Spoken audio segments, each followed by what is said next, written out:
Hi, my name is Rabbi Mordechai Lightstone. A pleasure to be with everyone both here and online.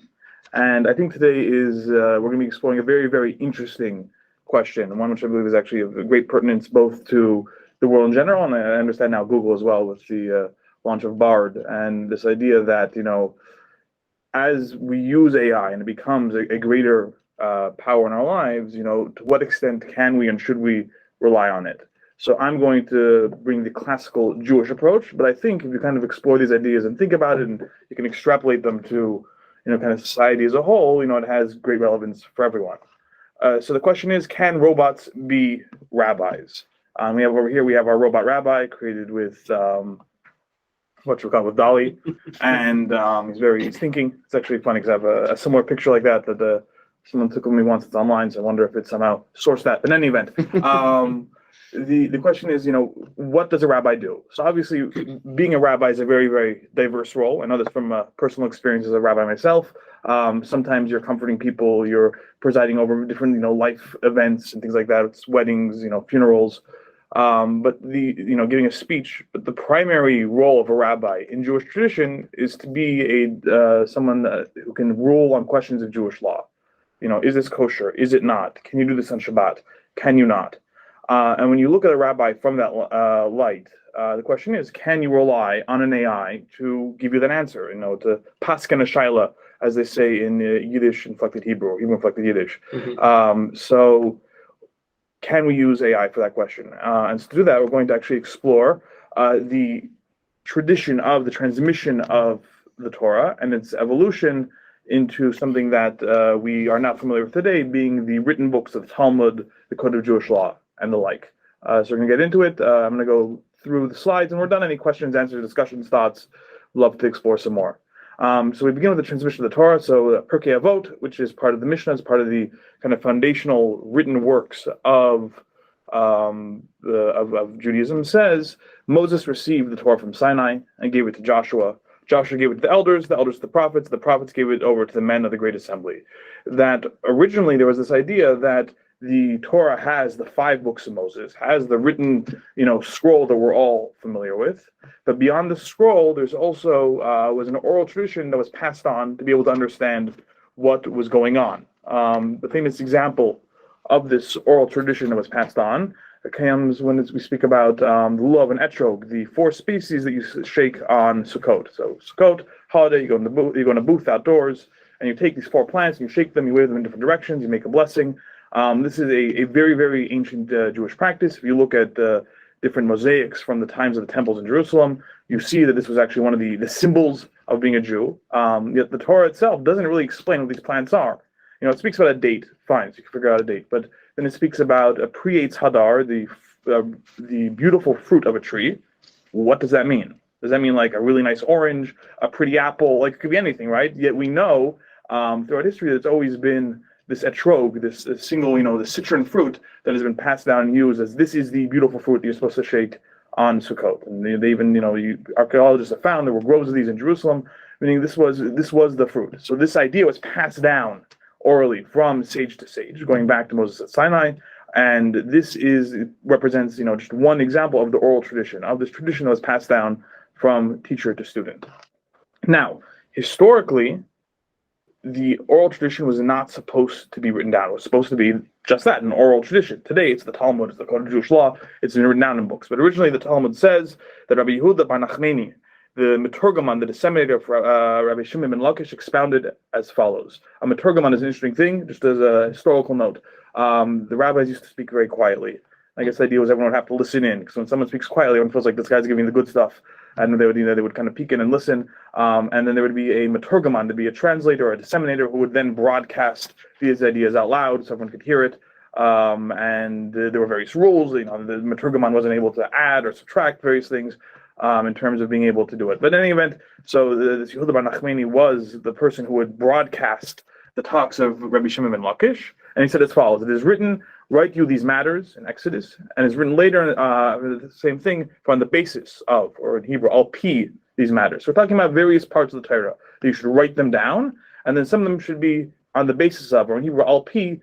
You can homiletically read the word al pi to mean on the mouth of. So how can these texts be reconciled? How could something be both written and oral on the mouth of? How could these texts be reconciled? So they mean to teach matters that were written, you may not express them orally, al peh.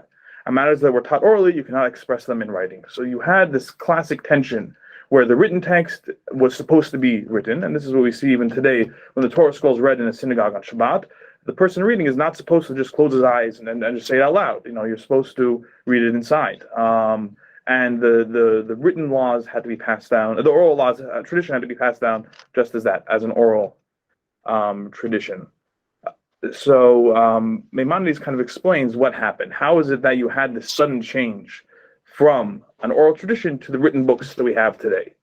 So Rabbeinu HaKodesh, that's Rabbi Yehuda Nasi, the person who wrote down the Mishnah, which is the first instance of really writing down a formal document of this oral tradition, said, okay, so from the days of Moses, our teacher, until Rabbeinu HaKodesh, no one had composed a text for the purpose of teaching the oral law in public.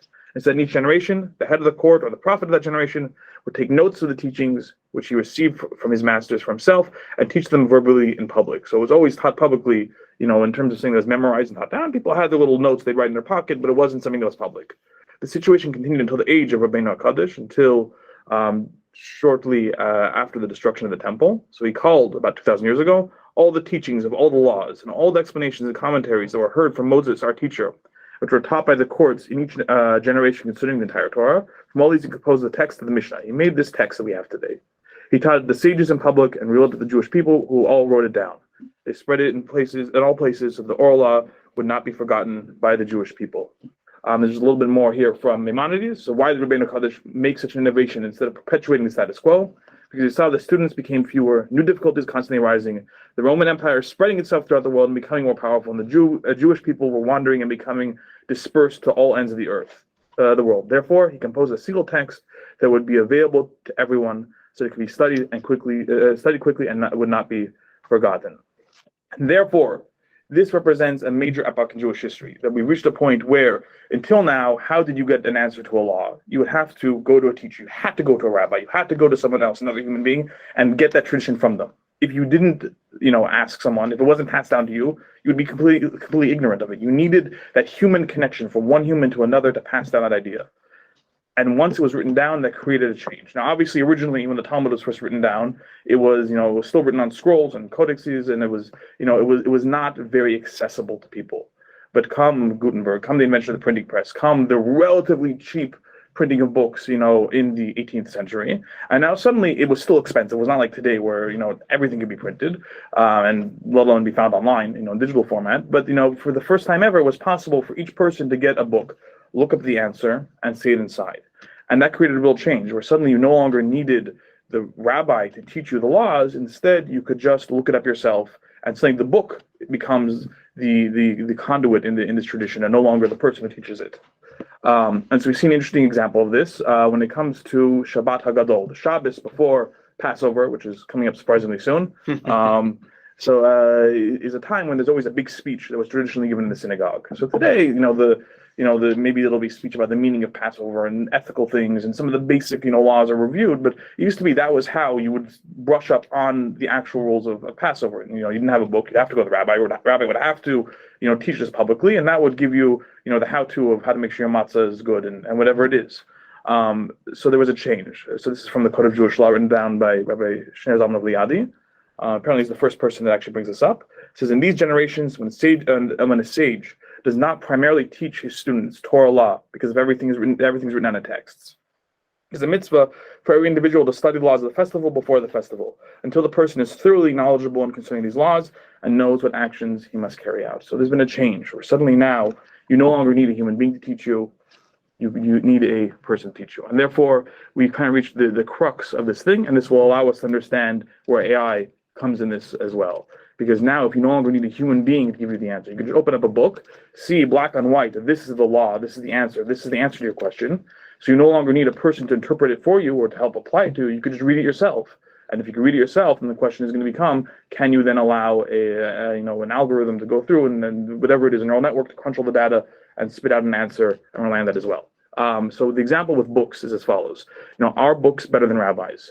Some people would say yes. So what is meant by disputing the authority of one's teacher? There is an idea brought down, this is from Maimonides, that when a person has a teacher, a real teacher who actually teaches you as a link in this oral tradition, you're supposed to give this person, all the respect in the world.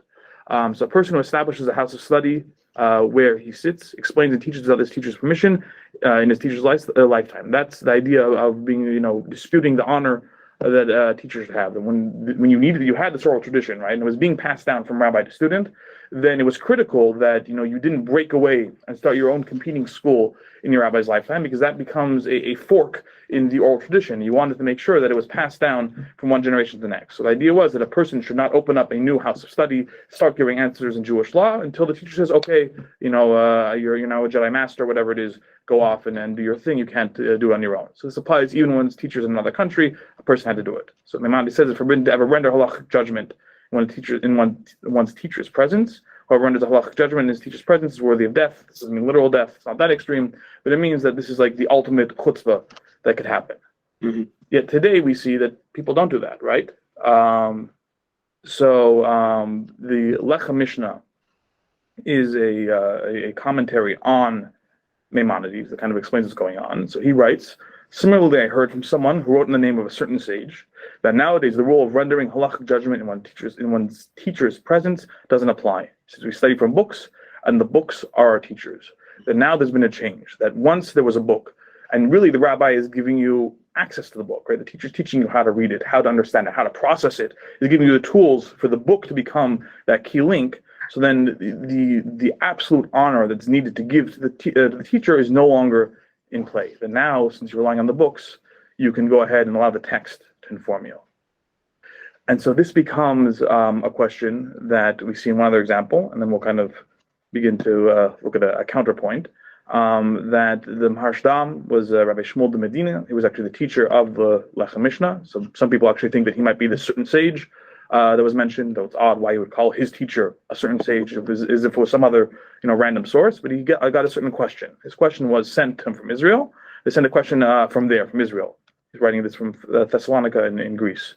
Torah scholars that are under the age, that are under 40, and there are other scholars in the city that are greater than them in wisdom, or at least equal to them in wisdom, but more than 40 years, right? Can those younger rabbis set themselves up to render halachic decisions or not?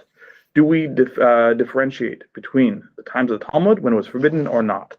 So this is the question, right? Do you have these young rabbis that are out there, they're the new influencers, and they're giving a run for the money to the older rabbis? Who can you listen to? So his answer is very informative. His answer says the times of the Talmud were different. Since then, they would judge how to interpret the oral tradition based on logic, and thus whoever rendered a decision was considered a true dayan, a true judge. But today, the Torah sage isn't the decisive of Jewish law, rather the book is. And the sage sees that it's thorough and vetted, and a matter of logical substance, then it's obvious that you can instruct from it, not only if the sage is of equal ability as the existing one in town, but even if the existing rabbi is older, he can still render a verdict from the book. So his answer says that books are better than rabbis, essentially.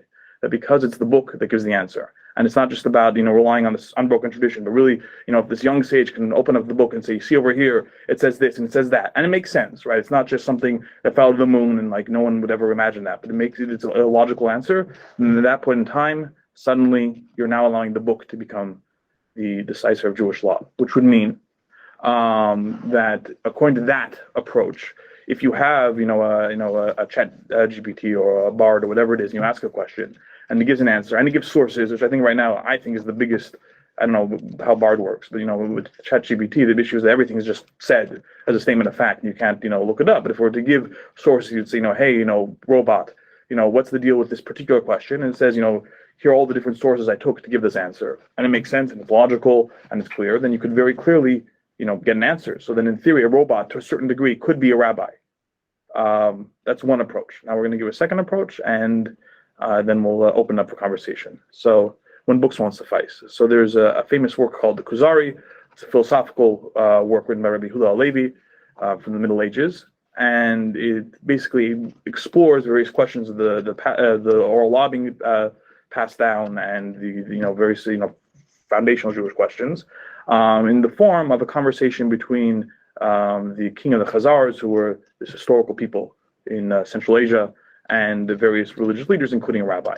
So in any event, he writes as follows: the faculty of speech is to transmit the idea of the speaker into the soul of the hearer.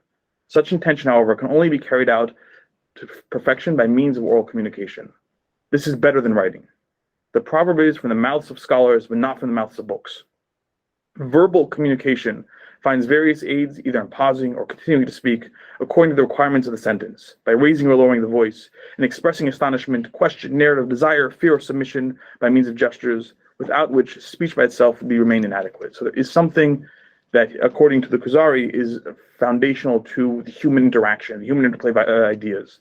That it's not enough merely to allow a book to give an answer. You need a person. You need a person who can understand and look at the situation at hand. And this we see in Jewish law. Sometimes a certain answer is if it's a difficult time, if it's a crisis, if there's great financial need. I imagine, listen, you could probably create an AI that to a certain degree would, look at a person, see fluctuations in body temperature and eye motion. I don't know, whatever it is. But I think, definitely right now, and I would want to believe going forward as well, there's a certain intangible human quality. They're able to look at a person and see something that's going on in their life, and realize that they're actually thinking about something else. This person is in need and needs that moment of human compassion, which only one human being could give to another. In which case, you would need a rabbi. You would need a rabbi to be the ultimate decider of what's going on in this question. Just like a famous example, an aside, a story. There once was a person who came to a rabbi and asked the rabbi if he could use milk for the 4 cups of wine on Passover. And so the simple answer should be, no.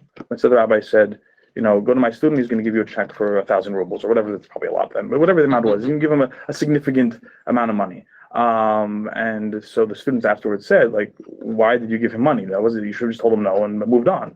He said, think about the question. The question is, can I use milk instead of wine for the 4 cups? That means he can't afford wine. The fact that he's asking to use milk means he can't afford meat. If he can't afford meat, can't afford wine, probably doesn't have money for matzah, doesn't have money for new clothes for his kids, for sure, obviously not for his wife and for his family. This person is a person who's in need. And so that human quality to be able to look at a person and understand it's not the question being asked, it's something else, is something that, an AI would not be able to accomplish, at least I would imagine. One final note, and that's the idea of the power of the people, and would mean that even if you were to have, according to the idea that you have this, you have an AI that gives you an answer and gives sources, you could check and everything's factual and it makes sense, and so you want to go with it. You would still ultimately need a human being to stand in between the computer and the person asking the question to give an answer. And that's for the following reason. So Rabbi Abba said, the Rabbi Shimon ben Lakish, mentioned before, and said, 2 Torah scholars who listen to each other in discussion of halacha, of Jewish law. The Holy One he hears their voice, as it is stated, you who dwell in the gardens, the companions heed your voice, cause me to hear it. That God, so to speak, is listening and waiting for the rendering of the Jewish law as it comes from human beings. There's something critical about the fact that this answer doesn't just come, via text and via something that's passed down, but there's a human level in it. There's a human element that's actually giving the answer. And when that answer is done properly, then God and all the angels and everything above comes down and is listening and following what this person says. And so the final thought here is this idea that why is it that we need a human court? This is a talk given by the Lubavitcher Rebbe in it would have been 1980, 1981, depending on the year. So why is it that human court is considered so special that God with the entire heavenly entourage comes to listen to them? The reason, as explained in Chassidic sources, is that the frailty of the human process is the very reason. The halachic decision, the rendering of Jewish law, could be rendered any number of ways, right? You could see it this way, you could see it that way, it's kosher, it's not kosher, it's good, it's bad, to the various doubts. You're not sure how to do it. As such, the court must grapple with these doubts, with the very possibility of erring and ruling incorrectly to determine the final result. That ultimately, it's only the fact that the court is able to make a mistake, that human beings, with their frailties, with their possibility to make the wrong decision, that work together and collaborate and explore and bring out these ideas, that the resulting decision that arises from the human process that develops and uplifts it is one that shines forth like the clarity of light appreciated in darkness, that it becomes a new way of understanding. And it's ultimately, Jewish law wants there to be a human process in there, wants people who are capable of erring, capable of making mistakes and giving the wrong decision, to grapple with ideas and explore them, and to ultimately say, this is the answer that we've come up with, and at that point in time, that's something holy and powerful that God himself is waiting to listen and hear from our mouths. And so that is the final idea. Here's a little tag for upcoming Purim party. You can get the information over there if you're in the New York area. And in general, I would love to open up for questions and hear what you guys think, if it makes sense, which idea you prefer, more humans, less humans, or whatever the answer would be.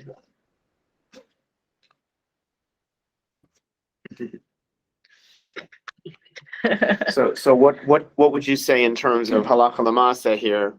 What should people do? Should people ask the AIs the question? Should people Google to get answers to halachic questions? Right. So I think there's Googling for an answer is a thing now. I ask Rabbi Google, right?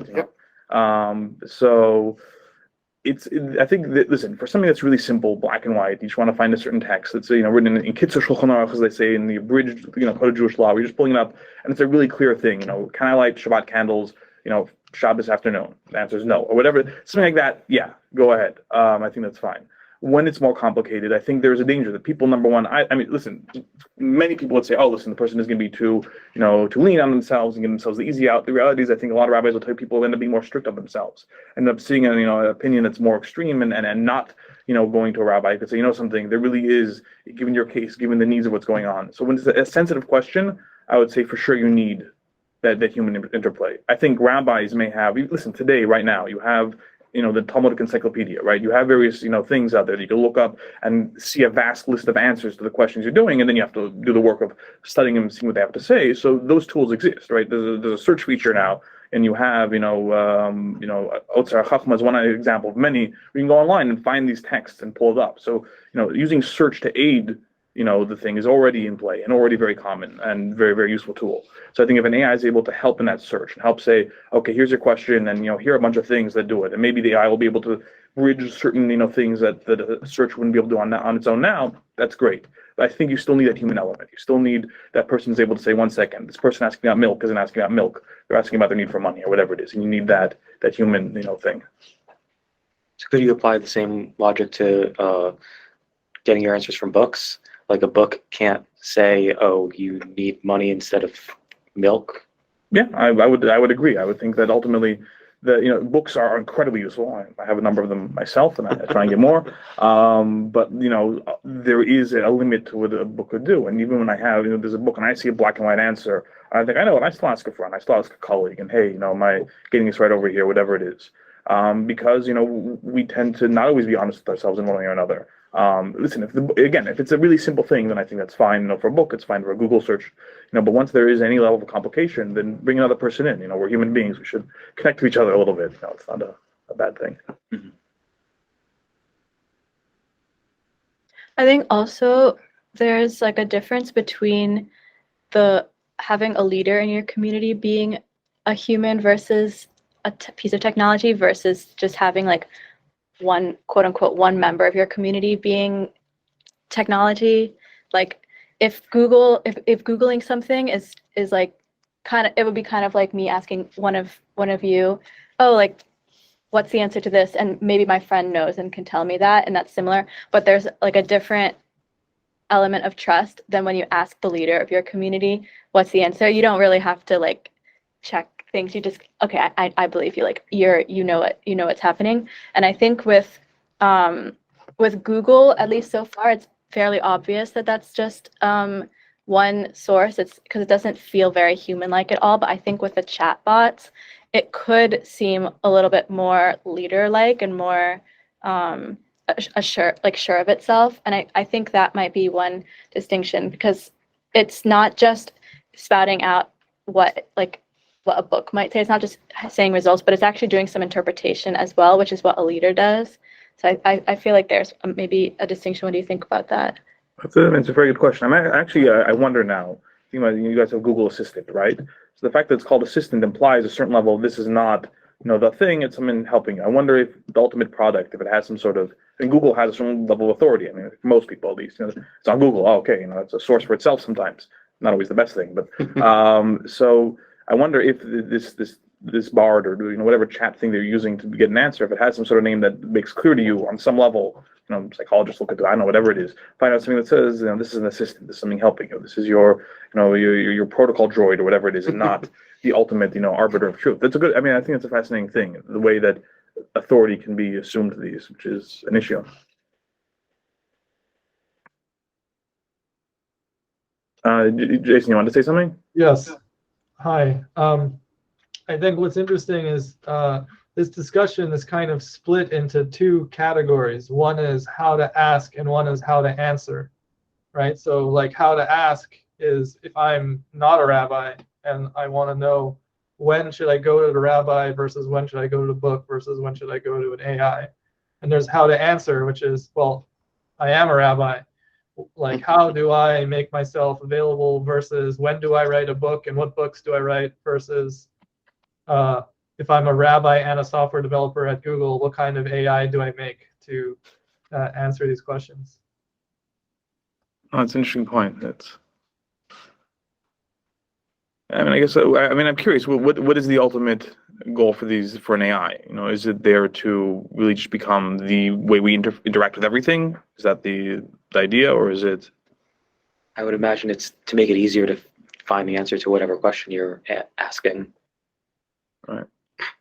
And to potentially synthesize information in a way that search result doesn't. Mm-hmm. This is what you were talking about, where it's kind of interpreting and synthesizing, because that's what's new, right? In reality, if it's just a matter of getting information, there's no difference between asking in a chat format versus typing into a search box. If the chat bot just gives you back search results, that's all it is. So then we've seen all these things with the chat bots where it's like, make up a story for me, or answer this question for me in a different way, or tell me why. So that's, I think, what the AIs are trying to get at. The question is, how good are they at it? I think the answer is not that good yet. Right. So, I'm curious, do the AIs themselves know to a certain level where they're getting the information from? I mean, is they able to pull out and say, I got this line from this thing, or is the network of information so vast that it has no idea itself? I haven't used it much. From folks that I've seen posts of people who've used them, and the AIs you can ask the AI what the sources are, and what I've seen, or what people have seen, is that they make up sources. Yeah. So it'll be like ask a scientific question and it'll quote a paper that doesn't exist. So I think there's definitely a line there between truth and fiction that they're crossing over back and forth, which is something I think that we at Google are trying to avoid. It's my impression is that one of the reasons why we didn't run to the market like ChatGPT has run to the market is because we're trying to actually have something that's going to be accurate and not mislead people. Right. At least I hope that's what we're.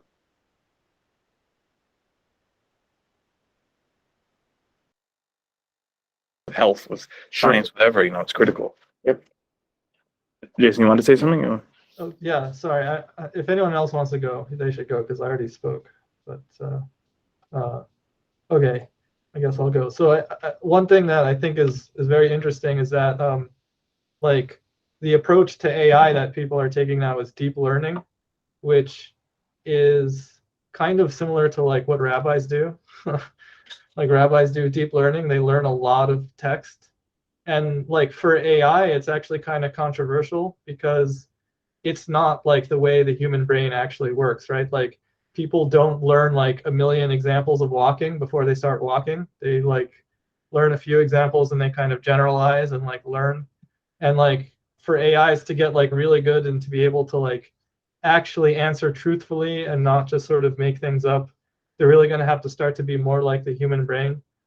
But I think in the example of like Jewish law, deep learning actually is kind of like what rabbis do, right? Like, yeah. No, I mean, it's interesting. There definitely is this approach, which is actually considered to be not as useful for Jewish law itself, where instead of looking at, you have a certain Talmudic debate. Instead of saying, Hillel says that, and Shammai says that, you have the two, great, sages, and, they're giving their opinion, so to speak, is to look at the underlying tensions which are expressed in every single argument they make and try and find some sort of deeper level thing by analyzing every single debate they have, and finding out what's going on. I could give an example. I don't know if we have the time just for a second. I think it's interesting. We just had the holiday of Tu B'Shvat, which celebrates, the New Year for trees.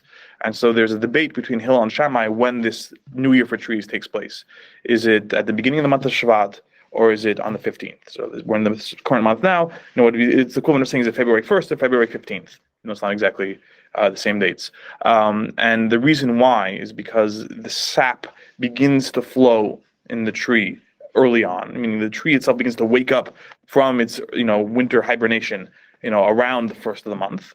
And then it takes a couple weeks, 2 weeks, until there's some sort of actual physical change in the tree itself, or the very first buds may begin to come out, or there's some sort of first expression of the tree itself beginning to grow. And so Shammai is looking at the potential state of the object, and Hillel is looking for when it actually happens. What's the end result? What's going on right now? And this kind of underlies every single argument they have. So just one other example, just to show this kind of deep learning that exists on a rabbinic level.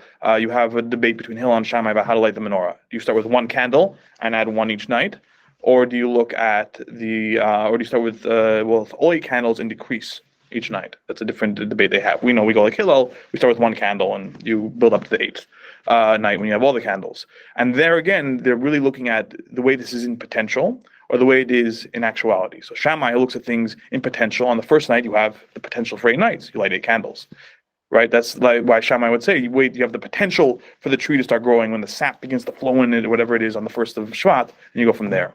Hillel says, no, we go on whatever is actually facing you right now, the action on the ground. So you wait till the tree first begins to bud, and on the first night, you only have one night so far, so you light one candle. So that's just, I think, an interesting idea of this kind of rabbinic deep learning, but it's considered not helpful for Jewish law, because it ends up sitting there and you never had an answer, maybe like this, maybe like that, who knows, both, do whatever it is, as opposed to when it's much more like, this is the answer and go with it. Anyhow, yeah. Awesome. All right. Well, thank you so much for joining, and thank you everyone for joining as well. If you have any follow-up questions, feel free to contact Rabbi. Do you want to give? You can email me mlightstone@gmail.com, or my social stuff was on the screen before. Yeah. And you could go that way as well. But it's a pleasure connecting everyone and wishing everyone a wonderful day ahead. Thank you. Yeah. Cheers.